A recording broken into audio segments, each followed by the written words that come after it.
Jesus, que doce nome, que pode trazer alegria ao mais triste coração.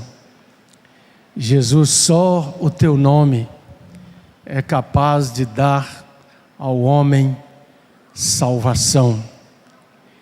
Ele disse: eu estou com vocês todos os dias, até a consumação dos séculos. É promessa dele. Ele está presente. Ele está presente, meu irmão, minha irmã. Glorifique mesmo. Tenha mesmo convicção no seu coração. Antes de mais nada, a fé bíblica é a fé que proclama uma presença real. Nossa geração dos jovens da década de 80, 90, cantávamos vários cânticos daquele tempo, mas um deles dizia assim: Ele é realidade, Ele é realidade, Ele não é sonho, Ele é real. Alguns aqui se lembram. Ele é a paz, o amor, a alegria e a vitória. Estou falando de Jesus Cristo, porque Ele prometeu. E todos nós temos um verdadeiro anseio, um anelo no nosso coração pela sua presença, não somente no ajuntamento do povo que é dele, mas em todas as estradas, caminhos e dimensões da jornada. Não sei porquê, enquanto adorávamos e cantávamos nessa noite, o Senhor trouxe ao meu coração um lampejo assim de saudade da minha mãe, serva do Senhor. Obrigado, querido, que já descansa, aguardando o dia da restauração de todas as coisas, e do encontro de céu e terra, para a consumação poderosa de tudo. Mas me lembrava como era bom quando a gente conseguia reunir todos os irmãos na casa dela, perante uma comida que ela sabia preparar tão bem, muito simples, nada de coisas sofisticadas ou de receitas espetaculares, mas aquela comida simples. E a gente comia, brincava, conversava, e o nosso coração era aquecido por aquela presença, por aquela face, a face bonita de cabelos encaracolados da minha querida mamãe, que havia experimentado na sua vida a graça do Senhor. É assim que nós precisamos ter a expectativa desse momento aqui agora de culto ao nosso Deus, de saber que Ele está presente, de saber que Ele olha para mim e olha para você, de saber que Ele sonda o nosso coração, de saber que Ele conhece as nossas dores, mas também nossas alegrias, de saber que Ele está conosco na jornada, na batalha que temos para cuidar dos filhos. Eu vi uma criancinha ali atrás, o David Lucas está aqui no colo do Helder, no desafio de seguir na caminhada da vida, nas demandas todas que pesam sobre nós, nos desafios que recomeçam amanhã, no dia de trabalho, Mas esse é o momento em que Ele nos chama ao descanso, ao banquete que Ele põe diante de nós. E o poeta bíblico, cheio do Espírito, da graça de Deus, disse: levou-me à sala do banquete, e a sua bandeira sobre mim é o amor de Jesus. Oh, como Ele nos ama, oh, como Ele nos recebe e nos chama a participar alegremente dessa preciosa comunhão. Você que está em casa e recebe também essa palavra, tenha absoluta certeza que se você pediu, o Senhor está aí do seu lado. Desfrute dessa presença. Mas aqui nós não cultuamos a Deus sozinhos nessa dimensão do culto público. Nós o fazemos na companhia uns dos outros. E nós vamos juntos a Deus em gratidão, em louvor, em adoração, porque Ele é digno e Ele compartilha conosco a sua palavra, que é preciosa, que traz a edificação, o ensino, o impacto da graça dEle ao nosso coração. Carta aos Gálatas, no Novo Testamento, capítulo 5. Gálatas, você vai folheando os evangelhos, depois Atos, Romanos, Coríntios. Gálatas, capítulo 5, é um dos textos que vamos ler para nele meditar nessa noite. Gálatas capítulo 5, o versículo 22 e 23. Mas, o fruto do Espírito o fruto do Espírito é, vamos juntos? Amor, alegria, paz, longanimidade, benignidade, bondade, fidelidade, mansidão, domínio próprio. Contra essas coisas não há lei. E os que são, diz o verso 24, de Cristo Jesus, crucificaram a carne com as suas paixões e concupiscências.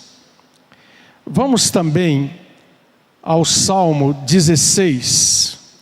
Salmo 16. Salmo 16. Essa palavra de Gálatas nos diz que o fruto do Espírito, ou uma das manifestações do fruto do Espírito, é a alegria. Alegria. O Senhor nos direciona nessa noite para meditar um pouco sobre alegria. Alegria. Salmo 16. O último verso desse salmo, o salmista de Israel diz assim: Tu me farás ver, verso 11, os caminhos da vida. Na tua presença há, o que, gente? Plenitude de alegria. Na tua destra, delícias perpetuamente. Mas o fruto do Espírito é alegria. Vamos repetir a frase: mas o fruto do Espírito é alegria. A Bíblia Viva faz uma paráfrase, um texto paralelo de Gálatas 5:22, dizendo assim: mas quando o Espírito Santo controla nossas vidas, Ele produzirá em nós esta espécie de frutos: amor, alegria, paz, paciência, bondade, retidão, fidelidade, mansidão e domínio próprio. E aqui não há conflito algum com as leis judaicas. A Bíblia Viva também traduz o versículo 11 do Salmo 16 assim: Tu me mostrarás os caminhos da vida. Junto a ti há sempre a mais profunda alegria. Ao teu lado os prazeres mais deliciosos da tua eterna presença. Amém. Ore a Deus por você mesmo, por mim como instrumento da palavra. E peça a Deus uma palavra ao seu coração. Como anda o seu estoque de alegria? Como você encara a realidade da alegria nesta vida? A alegria do crente, da cristã, discípula de Jesus. O que a palavra de Deus tem a nos dizer sobre alegria e felicidade, aqui e agora, não somente depois, mas também aqui e agora. Ore ao Senhor. Nos prostramos ante Ti, Senhor, e agradecemos esse privilégio da igreja reunida em mais essa noite. Louvamos o Teu nome, agradecidos por poder abrir Tua palavra com toda liberdade. E a palavra é proclamada mesmo diante das potestades e os dominadores deste mundo perverso, mas que eles não tenham domínio nem ação sobre o coração e a mente de Teus filhos e filhas. Abre completamente o nosso entendimento e dá-nos o ensino que vem do Teu Santo Espírito para nos guiar a toda a verdade.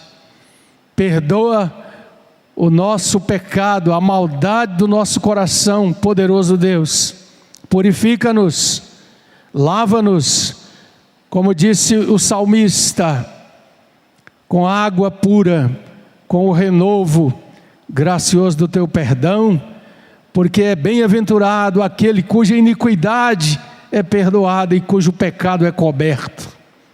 Oramos e agradecemos, no nome de Jesus. Amém. Glória a Deus. Talvez você tenha visto um documentário falando de um projeto muito desafiador que foi levado avante entre os anos de 2018 e 2020. O projeto EHT, Event Horizon Telescope. Um projeto levado a efeito por cientistas, astrônomos muito bem conceituados do mundo inteiro, para pela primeira vez tentar montar radiotelescópios em torno do mundo para tirar uma foto pela primeira vez de um buraco negro. Os buracos negros, concebidos em teoria, já desde os estudos de Einstein, seriam estruturas muito tremendas existentes no espaço sideral, estruturas de força gravitacional tão tremenda que engolem tudo que passa por perto, inclusive a luz. E eu achei muito interessante porque, partindo do seguinte raciocínio: essa estrutura está numa distância tão grande, mas tão grande, nos limites da nossa galáxia, que para que um telescópio possa detectá-la, teria que ser um telescópio do tamanho da Terra. Então, como a mente humana é muito desafiadora, pensaram em fazer um telescópio do tamanho da Terra, ou seja, conectar vários telescópios radiotelescópicos em volta do mundo inteiro, para que no mesmo dia, numa mesma hora, dentro de um programa de computador de uma capacidade assim tremenda, usando algoritmos, pudesse fotografar pela primeira vez um buraco negro, um local no espaço que engole tudo que passa, que está, segundo os cálculos, a uma distância de milhões de anos-luz da Terra, e que tem uma massa maior do que 1 milhão de sóis. São números que desafiam a nossa mente. 2 anos de trabalho, fizeram cálculos avançadíssimos.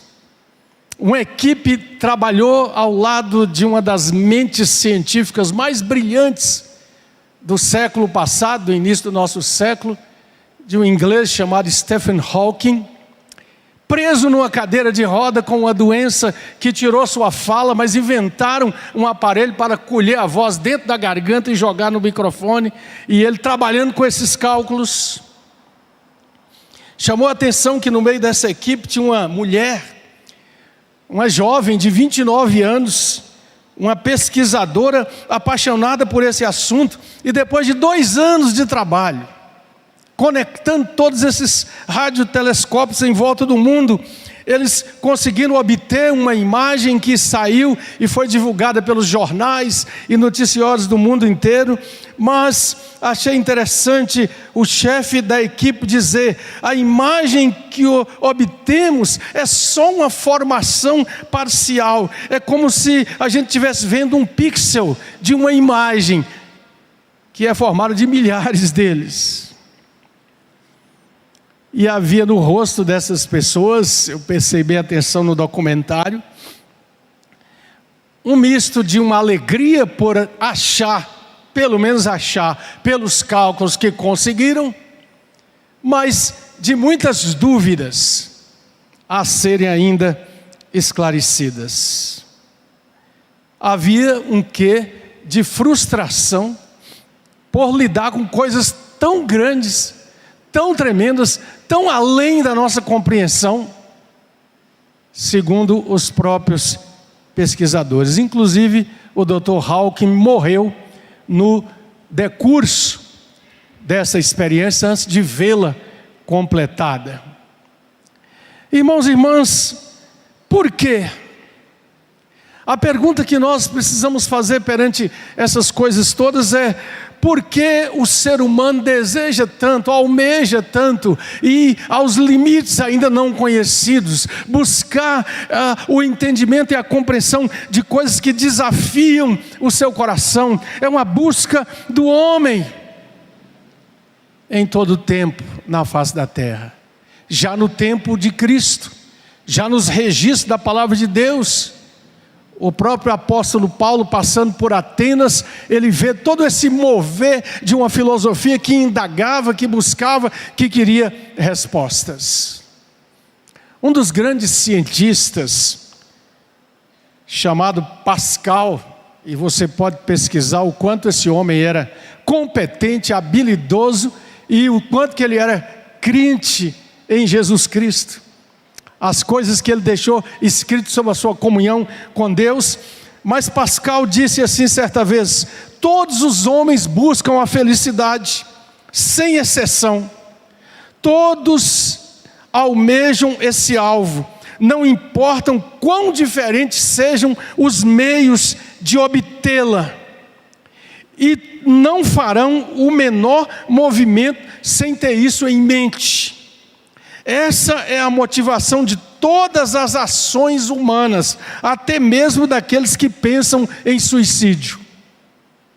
E eu concordo com ele. Esta declaração que ele diz que é algo que está dentro do coração do homem. Quando você lê o livro de Eclesiastes, onde o pregador, o que está trazendo tão profundos pensamentos sobre a vida, ele diz: Deus colocou a eternidade no coração do homem. Quando nós começamos a aprofundar um pouco mais os estudos do que temos hoje a respeito da maravilha do cosmos, da realidade do universo que contemplamos numa noite estrelada, apenas uma pequeníssima fração daquilo que os cálculos matemáticos principalmente mostram existir, nós sentimos a finitude, a limitação do ser humano. Mas o fato é que os homens buscarão sempre nessa direção uma fonte que traga esse prazer, essa alegria, essa felicidade, quando são profundos e se importam em colocar a mente, a razão para trabalhar, ou então irão para os caminhos mais obscuros na busca dessa felicidade, por falta de compreensão de onde está a verdadeira alegria. Qual é o ensino da palavra de Deus sobre alegria? Há um espaço na fé cristã, na prática cristã, na igreja cristã para a alegria. Sabemos que por causa do ser humano e das distorções do que os homens fazem, mesmo com a revelação de Deus, nós já vivemos tempos em que parecia que os cristãos deveriam ser gente carrancuda, gente estoica, gente que só fala em sofrimento, gente que parece não ter nenhum prazer de viver e nenhuma alegria de viver, mas não é isso que a palavra de Deus ensina. John Piper, escritor e pastor lá na outra América, ele disse assim: a minha vida é devotada a ajudar pessoas a fazerem do Deus da Bíblia o Deus de suas vidas, despertando nelas o sentimento mais profundo do deleite nele, em Deus. Disse também: se você desistir de buscar a própria felicidade, será incapaz de amar o ser humano ou de agradar a Deus. Porque essa palavra é baseada naquilo que está cheio a palavra de Deus. E uma tarefa, uma das maneiras, eu já disse aqui, que tem várias leituras da Bíblia que você pode fazer e deve fazer. Faça uma pesquisa bíblica e veja quantas vezes a palavra alegria é aqui colocada. Hoje nós lemos no Salmo que o pastor Marcos leu, na palavra ministrada nos cânticos, sobre essa questão tão preciosa. Salmo 37, verso 4, deleite-se no Senhor. Filipenses 4:4, alegrem-se sempre no Senhor. Novamente direi, alegrem-se. Salmo 16:11, vamos lembrar de novo.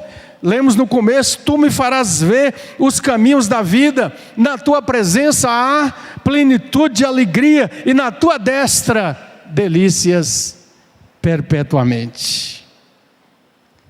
Deixe-me dizer para você, deixe a palavra de Deus dizer para o seu coração: a alegria é um dom de Deus, amém?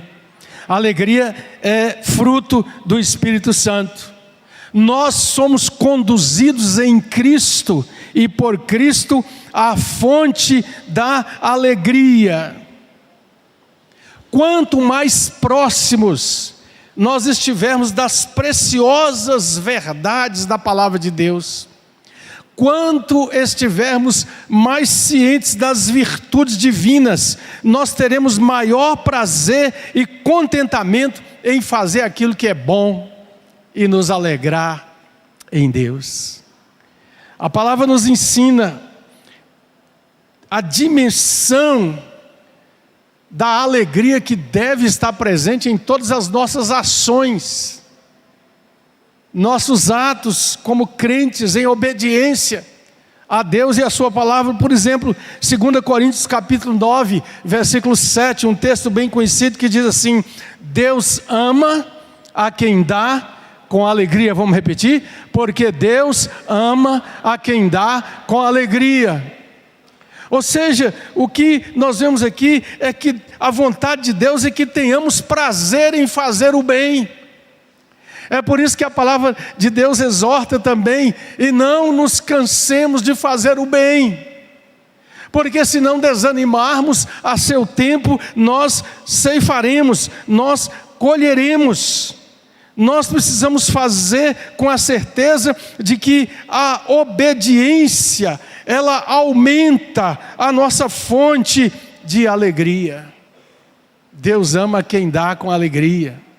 Às vezes nós usamos esse texto e achamos que ele é uma maneira de convencer a pessoa para tirar esse escorpião do bolso, né? Para ser capaz de dar, mas não é essa a motivação. A motivação é saber que quando nós damos ou deixamos de dar, quando nós fazemos por obediência à sua palavra, quando nós estamos cheios da certeza de que estamos dentro da sua vontade, a alegria é uma recompensa sim, de pertencermos a Ele, de estarmos com Ele.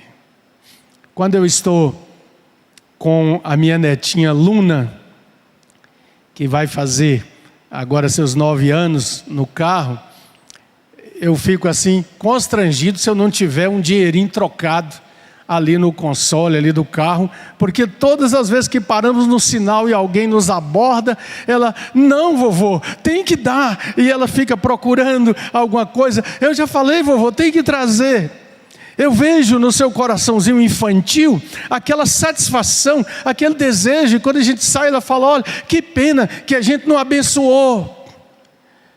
As crianças ainda não contaminadas pelos raciocínios maldosos do coração adulto, do nosso coração humano pecador, ela sente que dar e repartir e abençoar quem precisa, quem pede, independente se merece ou não, se vai usar mal ou não, é uma atitude libertadora e de alegria do coração. Você já observou? Nós ouvimos muitas mensagens ao longo da nossa vida sobre Abraão. E é muito forte o texto de Abraão, em obediência à vontade de Deus, caminhando com Isaac, seu filho, na direção do monte em que Deus ia mostrar, do Monte Moriá. E é maravilhosa a história, levando o cutelo, levando a lenha. E Isaac perguntando, Senhor, meu pai, está tudo aqui para o sacrifício, o fogo, o cutelo, a lenha, mas onde está o cordeiro?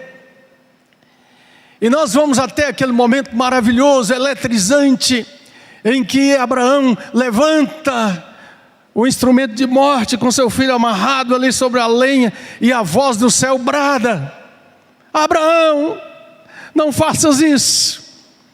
E como se tivesse uma música tremenda, né, para levar essa culminância de Deus providenciar, como Abraão havia dito para Isaac, o cordeiro, e ali ele descobre esse nome precioso para Deus. O Senhor proverá, Yahvé Jirê, Yahvé presente na vida dele. Mas às vezes nós paramos aí no texto e não imaginamos na nossa mente a volta para casa. A volta para casa. Abraão, Isaac, os empregados que sempre iam ali a uma certa distância, e a alegria jubilosa no coração.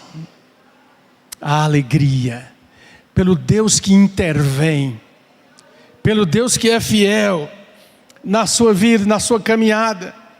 Então, amados, quando buscamos a alegria em outras fontes, nós de fato vamos nos frustrar como a maioria do mundo incrédulo, distante, rebelde contra Deus se frustra, porque todas as alegrias, por assim dizer, da nossa existência, da limitada vida humana, nós sabemos que são fugazes, passageiras, efêmeras, se vão quando parece que está no melhor ponto, no melhor momento. Mas nós precisamos, no culto verdadeiro a Deus, ter duas atitudes. Diga, duas atitudes. No culto verdadeiro ao Deus vivo. A primeira é Deleite-se em Deus, diz o Piper, escrevendo sobre esse assunto. E a segunda é: arrependa-se pela falta disto. Deleite-se em Deus, alegre-se em Deus, e se isso não aconteceu, arrependa-te. Cai de joelhos diante do Senhor, põe a boca no pó e arrepende por você não ter se alegrado a Deus. Nós não podemos agradar a Deus se nós não nos aproximamos dEle como aquele que de fato recompensa nossa alma com a sua alegria. Não é assim que Hebreus 11:6 nos ensina? Sem fé é impossível agradar a Deus, pois quem dele se aproxima precisa, primeiro, crer que ele existe. Diga, crer que ele existe. E segundo, e que recompensa aqueles que o buscam. Diga, e recompensa aqueles que o buscam.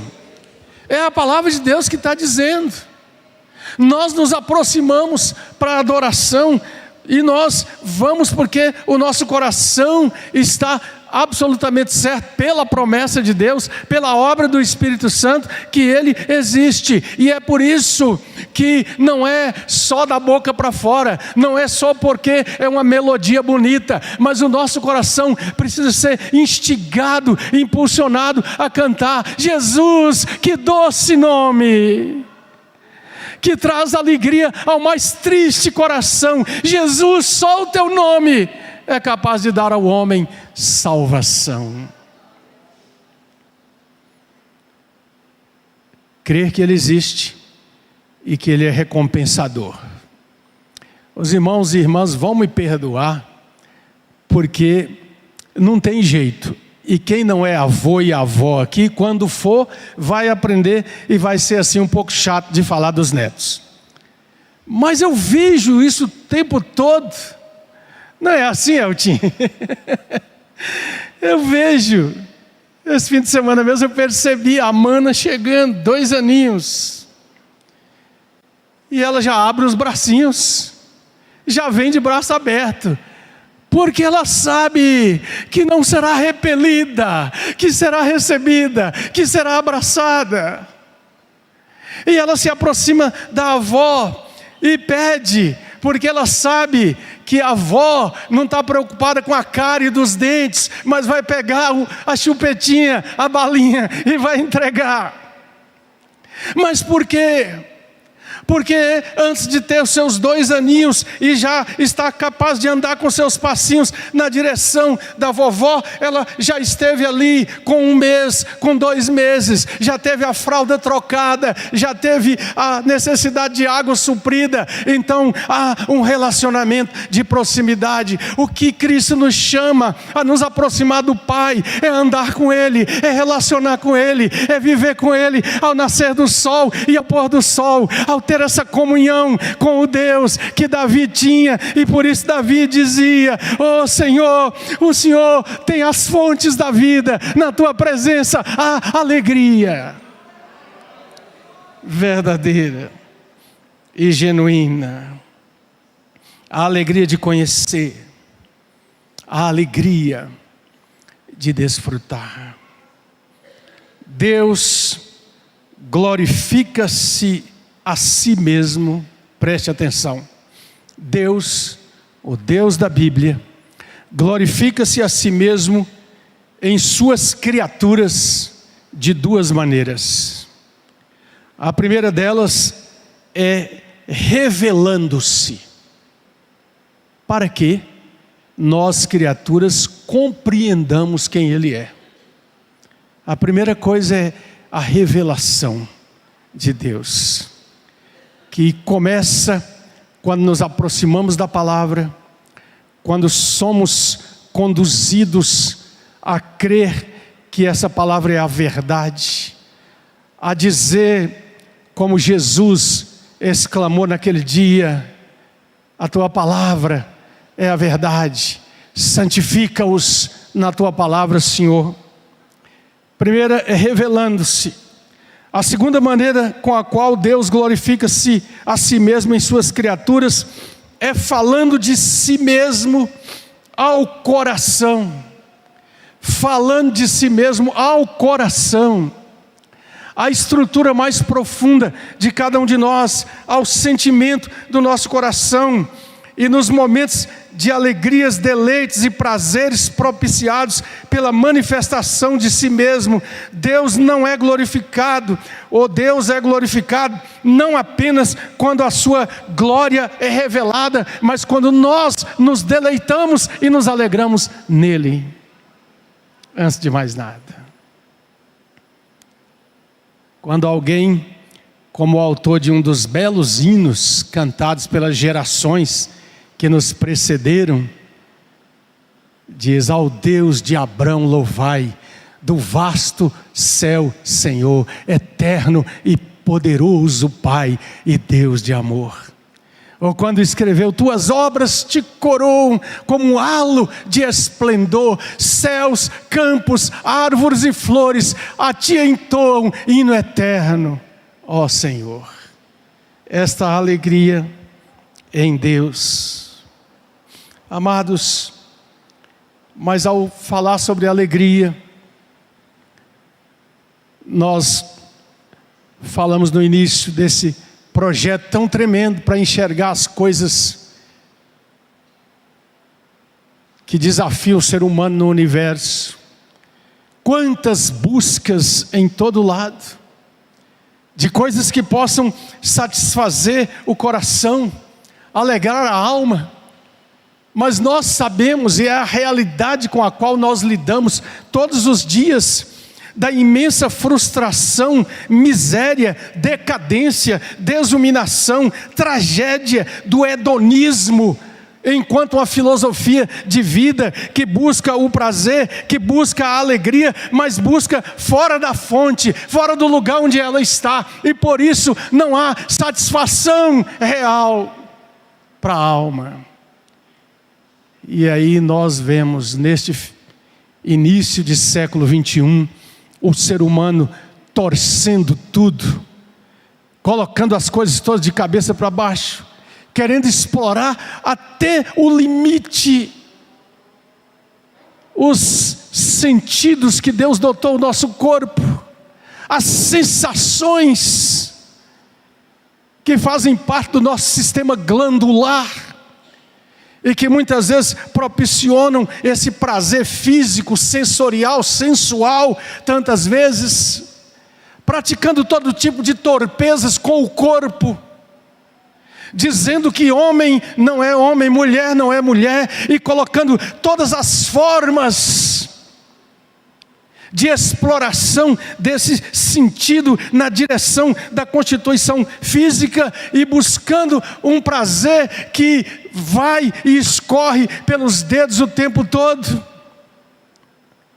Tantos que viajam, e eu vi uma reportagem dia desses, de alguém que toma o seu jato particular para atravessar o Brasil, para experimentar um tempero, uma comida, alguma coisa que viu falar que tem em algum lugar, mas logo depois de comer aquele prato, vem de novo o vazio, a frustração. Não, que Deus não nos dê, através de tantos meios, da pluralidade magnífica e gloriosa da sua obra, em nos satisfazer, mas porque a fonte principal é deixada de lado. E essa palavra diz: pois todos pecaram e destituídos estão da glória de Deus. E só a glória de Deus, revelada no coração do ser humano, faz com que esse ser humano possa compreender e experimentar a verdadeira alegria.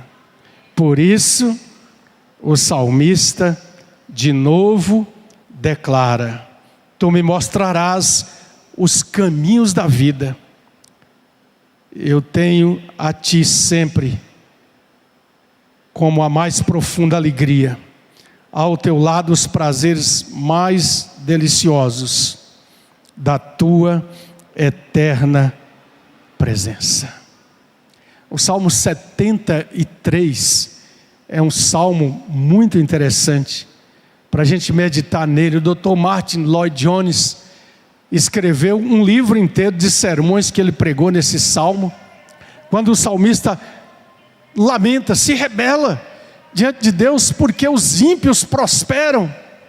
Aliás, o título do livro é Porque Prosperam os Ímpios. Ele vai falando, parecendo que para eles nada dá errado, estão aumentando riquezas, prazeres, não olham para Deus, desprezam a Deus, não estão nem aí para a realidade de Deus, até que o salmista diz assim: quase que meus pés se resvalaram, quase que eu cometo o pecado contra ti, mas então eu entrei no teu santuário e eu vi o fim deles. Leia depois no Salmo 73. Tu os colocas em lugares escorregadios, e muitas vezes terrores indescritíveis tomam conta do seu coração, porque não tem encontrado a fonte real da verdadeira alegria. No versículo 23, o salmista diz assim: todavia estou sempre contigo, tu me seguras pela mão direita. Nós podemos dizer isso: todavia estou sempre contigo, tu me seguras pela minha mão direita, pela tua mão direita. Quando entendemos a fonte da verdadeira alegria, nós podemos sim nos regozijar em toda a alegria que Deus proporcionou para nós nesse mundo imperfeito, mas que é um lugar muito bonito. E isso nos fala da realidade que a Bíblia fala da queda, que trouxe ao jardim de Deus a imperfeição da rebeldia humana. Mas nós precisamos ter os olhos abertos para apreciar tudo aquilo que Deus fez e como Ele colocou. É como se tivesse tomado uma palheta de pintura e pintado de forma excelente as coisas. Andar por um jardim, contemplar a especificidade de cada flor, de cada tonalidade, verificar a graça abundante das coisas. Me recordo que, voltando lá de Fernando de Noronha, o avião fez uma curva para mostrar aquela enseada, e todos nós que estávamos ali, eu vi dentro do avião aquele suspiro de oh, que maravilha! A Bíblia diz que o Senhor fez todas as coisas e colocou um homem no jardim para delas usufruir.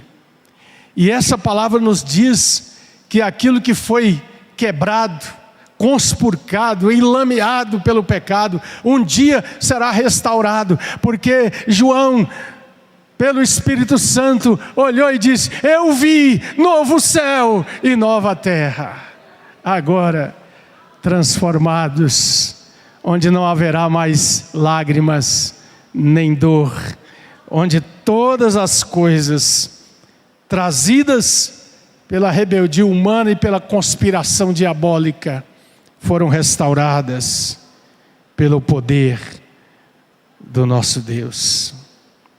Precisamos nos lembrar disso. Precisamos nos lembrar que é tempo de buscar o Senhor, sim, sabendo que Ele recompensa, de nos alegrar nele, de ter espaço aberto na nossa vida para que o Espírito Santo nos estimule a fazer cada coisa com um sentimento maior, mais amplo. Todas as vezes que temos o desafio de uma pia cheia de pratos para lavar, ou a trouxa de roupa sobre o tanque, vamos começar a nos alegrar E dizer: Senhor, que maravilha, olha aqui a roupinha da minha netinha, da minha filha, do meu filho. Olha aqui, Senhor, vamos deixar tudo maravilhoso para que a família venha e usufrua de uma forma preciosa das coisas. Alegrar na possibilidade de fazer uma comida preciosa e boa, porque sabemos que vai abençoar aqueles que estarão juntos. A alegria de saber que muitas vezes nas coisas mais pequeninas o Senhor quer suprir o nosso coração, desde que elas sejam cheias de gratidão. E é por isso que a palavra fala: em tudo, em tudo, em tudo, dai graças. Com alegria. Não se esqueça, Hebreus 11, 26, o opróbrio de Cristo é maior do que as riquezas e tesouros do Egito. Atos 20, 35, são mais felizes aqueles que estão dando, compartilhando, do que os que só recebem e acumulam. Filipenses 3, 8, que nós devemos julgar todas as coisas em comparação com a glória do conhecimento de Cristo Jesus. João capítulo 15, versículo 11, qual é o principal propósito dos mandamentos de Jesus? Jesus diz: Pai, eu tenho dado a eles a tua palavra, para que a sua alegria seja completa. E Neemias capítulo 8, versículo 10, a alegria do Senhor é a nossa força. Vamos lá? A alegria do Senhor é a nossa força. O tempo todo. Que Deus nos dê esse anseio por experimentar essa alegria. Não fique jogando a alegria para depois, porque é uma alegria entre aspas. Já perceberam que há uma tendência do ser humano insatisfeito e descontente de sempre colocar as coisas lá na frente? Quando eu ganhar tanto, eu ganho 5, mas quando eu ganhar 10, assim vai ser. Ou quando eu ganhar 20, ou quando eu tiver aquela casa, ou quando eu comprar aquele carro, ou quando eu puder comprar aquela fazenda. E vamos falando quando. Jesus diz para nós: basta cada dia seu próprio mal. Olha as aves do campo, as aves do céu e os lírios do campo. Dê graças por hoje. Dê graças pelo sorriso da criança. Dê graças pelo céu, que está bonito esses dias. Já viram que está ficando assim um amarelão assim? E diga sempre: o Senhor é o Criador. O Senhor fez. O Senhor é bom. Toma uma goiaba do pé e diga o que o Senhor fez. Que doçura. Tome uma fruta e agradeça. E assim nós vamos permitindo que o espírito de gratidão envolva o nosso coração. Nós precisamos parar de ser tão descontentes e tão cheios de lamentações. É claro que somos absolutamente conscientes do que essa vida se tornou. Ela é incompleta, ela é imperfeita. Mas nós podemos dizer com toda alegria: a verdade que a palavra de Deus traz ao nosso coração é que o fruto do Espírito é alegria. E Ele nos traz a alegria, independente de, apesar de, porque nós somos do Senhor. E ninguém pode nos arrebatar das suas mãos. Queria chamar os irmãos da música aqui.